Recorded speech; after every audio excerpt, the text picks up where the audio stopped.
حضرت سفینہ رضی اللہ تعالیٰ عنہ صحابی رسول دے سبل الهدى والرشاد امام صالحی دا روایت را نقل کرے دے او معجم کبیر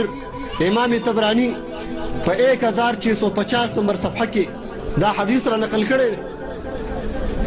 حضرت سفینہ رضی اللہ تعالیٰ عنہ مبارک فرمائی رکیبت البحر دریاب کی پا کشتی کی سورما فن کسرت سفینتی زد پا کم کشتی کی چیزو منو آغا کشتی ماتا شو نو په یو تخته باندې ته زه کېناستم هغه تختې زه غاړې ته یوړم غاړې ته ګورم یو منظرې ولاړ دی شرمخ ولاړ هغه د چا لحاظ نه کوي غیر ذوی العقول دی مبارک فرمایي یو طرف ته دریاب دی او بل طرف ته منظرې دی سوچ مې وکړو او بیا مې دا یو خبره ذهن ته راله چې راشه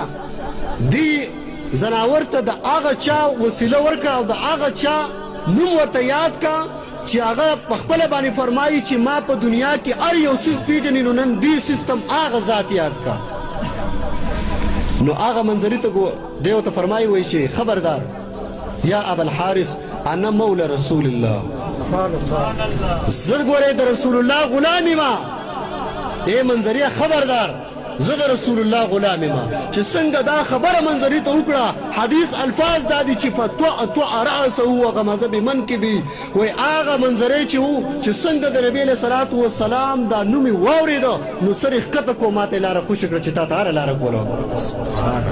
غیر ذوی العقول دی خو چې د نبي اکرم صلی الله علیه وسلم نوم اوري نو پیژني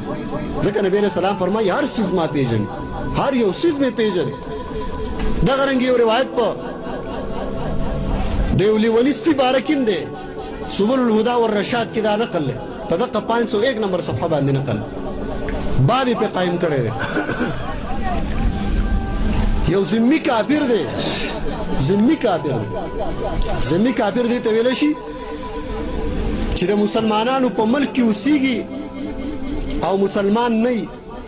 لہذا خپل د امن او د حفاظت دپاره مسلمانانو لا ټیکس ورکوي جزیه ورکوي دې ته ذمي ویلی شي د نبي علیه صلات وسلام په زمانه کې داسې یو ذمي کافر و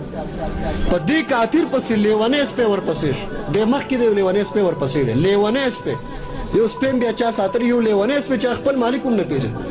هغه ورپسې دی دی تې مخکې دی دی وایي چې مخې ته یو دریاب راغی نو وایي فدخل البحر